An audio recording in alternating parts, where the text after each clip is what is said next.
Yang Amat Berhormat Tuan Guru menerima kunjungan hormat dari Presiden Universiti Islam Gaza, Dr. Kamalan K. Shah. Kunjungan tersebut bertujuan membina hubungan dua hala dengan Kerajaan Negeri Kelantan, khususnya dalam institusi pendidikan.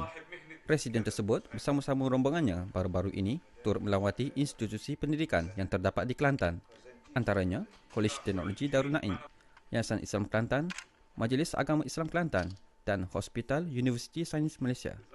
Selain itu, delegasi tersebut juga turut bertukar-tukar idea mengenai sistem pendidikan yang terdapat di institusi masing-masing.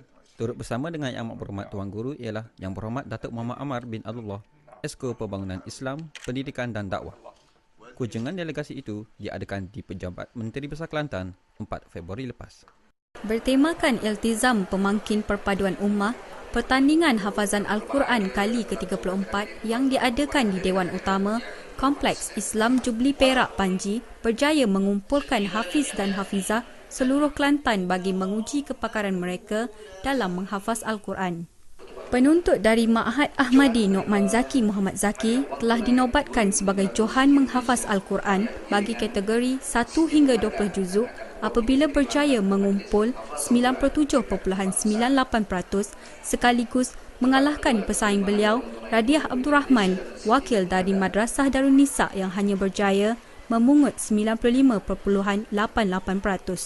Manakala kategori 1 hingga 10 juzuk dan taranum, tiada peserta yang layak memegang tahta juara dan naib juara apabila tidak mampu mencapai tahap markah yang telah ditetapkan. Namun, pemenang tempat ketiga dan keempat bagi kategori ini masing-masing mengutip 97.37% dan 96.17%.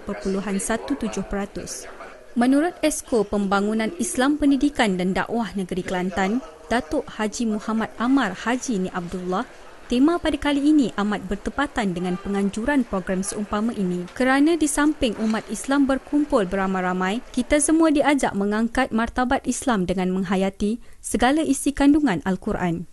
Golongan hafiz ataupun hufaz inilah yang menjadi benteng dan juga pengawal utama kepada keaslian dan kemurnian kandungan Al-Quran daripada pindaan dan tokoh utama manusia. Turut hadir dalam majlis tersebut, Setiausaha Kerajaan Negeri Kelantan, Datuk Dr. Haji Zainuddin Haji Ibrahim dan Pengarah Jabatan Hal Ehwal Agama Islam Negeri Kelantan, Datuk Haji Cik Muhammad Rahim Haji Jusuh. 23 Februari lalu, satu program Menteri Besar Kelantan bersama warga guru Yayasan Islam Kelantan YIK telah diadakan bersempena Majlis Kenaikan Pangkat Warga Pendidik Yayasan Islam Kelantan. Yang Amat Berhormat Tuan Guru Menteri Besar semasa merasmikan majlis itu berkata, peranan seorang guru haruslah diperluaskan bukan sahaja sebagai seorang pendidik agama, bahkan sebagai seorang pakar dalam bidang akademik. Dalam majlis itu, Tuan Guru juga menyempurnakan penyerahan surat kenaikan pangkat secara time-based kepada setiap wakil-wakil guru mengikut grade masing-masing. Majlis tersebut diteruskan dengan majlis penyampaian sumbangan tabung Serambi Mekah kepada Tuan Guru yang telah disampaikan oleh Ustaz Zakaria Muhammad, mewakili persidangan pengetua Yayasan Islam Kelantan. Majlis tersebut telah berlangsung di Pusat Tarbiyah Islamiah Kelantan Putik di Pekalan Cepa. Satu majlis makan malam telah diadakan bersempena dengan mesyuarat jawatan kuasa keutuhan tadbir urus bertempat di Dewan Bunga Teratai 26 Februari yang lepas. Timbalan Ketua Pesuruhjaya Pencegahan Rasuah Malaysia, Datuk Hajah Sutinah binti Sultan menjelaskan, mesyuarat urus setia jawatan kuasa keutuhan tadbir diadakan adalah untuk membasmi dan membendung masalah rasuah dan aktiviti penyalahgunaan kuasa yang dilihat semakin berleluasa dalam kalangan kaki tangan awam.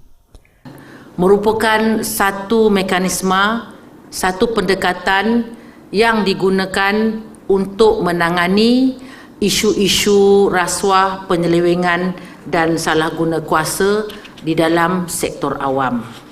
Selain daripada itu juga, kewujudan jawatan kuasa ini ialah untuk memastikan sistem penyampaian perkhidmatan awam diberikan dengan cekap, berkesan dan mesra pelanggan. Dalam pada itu, Tuan Guru Datuk Ni Abdul Aziz Nikmat ketika merasmikan mesyuarat tersebut berkata, iman mampu mencegah seseorang itu daripada terlibat dengan gejala rasuah. Dalam Islam, integriti telah dipupuk melalui rukun iman. Ia mengandungi keimanan kepada Allah SWT dan keimanan hari pembalasan yang disebut akhirat.